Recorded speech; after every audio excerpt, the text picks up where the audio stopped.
أين تكون عدة امرأة طلقها زوجها بعد أن خرجت من بيت الزوجية ومكثت في بيت أهلها أكثر من سنة ولم تعتد خلال هذه الفترة ولم تعد خلال هذه الفترة لبيت الزوجية؟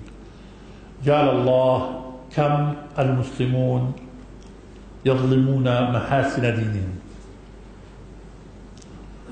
وأكثر من يظلم محاسن هذا الدين الأزواج إذا ما اتقى الله كل منهما في الآخر. زوجية معنى ثاني بأن يحافظ الرجل على الحماية والرعاية للزوجة، وأن تقع عنده العفة، وأن تحفظ المرأة زوجها. الله عز وجل عقد بين الرجل والمرأة، فهذه الفرقة ما تكون يعني بنزغة من الشيطان، وهذه الفرقة لا تكن على وجه فيه عجلة. فالشرع من محاسنه وكله محاسن وضع تدابير في موضوع الطلاق. المرأة ليست مثل الطاولة متى شئت تركبها برا الدار وطلق خلاص روحها على الدار. ليست هذا الزوج، ليست هذا الزوجية. علماؤنا متفقون أن الطلاق قسمان: طلاق بدعي وطلاق سني. هذا اتفاق بين علماء الإسلام جميعا. قالوا الطلاق البدعي أن تطلق المرأة في حيضها، أو أن تطلقها وهي طاهر وتكون قد مسستها في ذلك الطهر، يعني جمعتها. لو نظرت إلى أحوال الرجال مع نسائهم فإما المرأة تكون طالق، وغالبا تكون المرأة طاهر ويكون الرجل قد طلق قد مسها في ذلك الطهر. أغلب أحوال الرجال مع النساء إما أنها طاهر، فإذا كانت طاهرا غالبا يكون الزوج جامعها في ذلك الطهر، وإما أن تكون هذه المرأة حائضا. الآن إذا الرجل يطلق، إذا كانت حائض حرام يطلق حتى تطهر، وإذا كان جامعها في ذاك الطهر حرام يطلق حتى تحيض وتفرغ من الحيض وتطهر وبعدين يطلق. طب إيش الشرع بده يعني؟ بده قبل ما تطلق إيش تعمل؟ إيش تعمل؟ تتأنى كثير، تتأنى، يعني بدك تطلق بدك معك مدة طويلة وأنت تقلب النظر: أطلق أو لا أطلق، أطلق أو لا أطلق. ما في طلاق في الشرع هكذا انفعال بأشياء يعني لا تسوى شيء، مباشرة خرب بيته وطلق. مثل ذاك الغبي رجل دخل بيته وعنده 5، ذكر هذه القصة من الجوزي في أخبار الحمقى والمغفلين. الرجل دخل بيته فالنساء مختلفات وبينهما نزاع شديد بين نسائه الأربع، فلما دخل ازداد الصياح وازداد الخلاف. فلما ازداد الخلاف طلق الأولى، فعارضته الثانية فطلق الثانية، طلق الثالثة، طلق الرابعة. فامرأة عاقلة جارة له تسمع الصياح فبتقول: يا فلان عندك نساء طيبات. نزغ الشيطان بينهما وطلقت النساء الأربع في لحظة. فغضب فقال: وأنت طالق إن قبل زوجك. فالزوج قال: قبلت. قال: فطلق 5 في لحظة واحدة. طلق 5 في لحظة واحدة. فالشاهد الرجل أراد أن يطلق، فالأصل في مسائل الطلاق أن يتأنى الرجل ما يتعجل. طيب طلقنا رجل زوجته حائض أو زوجته مسها في انتظار طلق. إيش حال الزوج بعد الطلاق؟ حرام تخرج من بيت الزوجية وبتعتل. كم بتعتل؟ 3 حيضات. طبعا ال3 حيضات ممكن تمكث سنة. إذا كانت المرأة مرضع ممكن تحيض 3 حيضات بعد 2 سنين.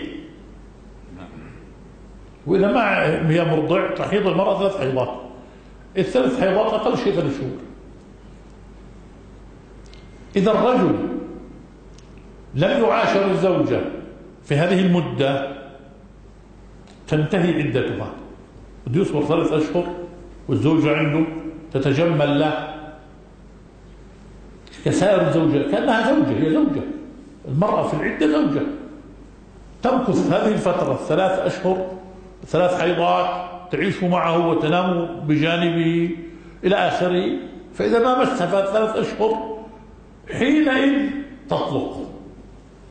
واختلف علماؤنا حتى طلبة العلم ينتبهون ويدققون في الفهم. علماءنا منهم من يقول القرء حيض ومنهم من يقول القرء طهر. شو يعني حيض؟ حيض يعني إذا أول ما يسيل الدم في الثالثة تصبح أجنبية، تحمل ملابسها وتطلع مباشرة، صارت زي أي امرأة في الشارع.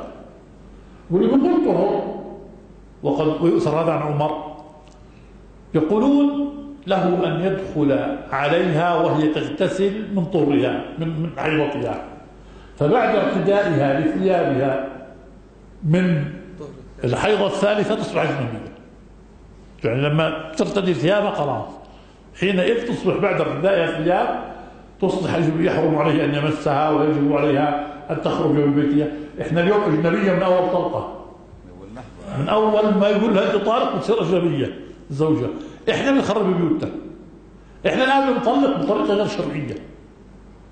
طلاقنا الآن طلاق الشرع منه بريء، فالطلاق له أحكام، طلاق الزواج كسائر الأحكام، والطلاق باب من أبواب الفقه.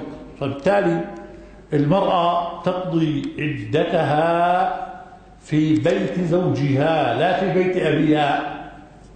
المرأة تقضي، حتى المحاكم الشرعية اليوم المرأة لما تقضي عدتها في بيت أهلها يقضون لها بالنفقة، يقضون لها بالنفقة. لماذا يقضى لها بالنفقة؟ لأن الأصل في العدة أن تكون وين؟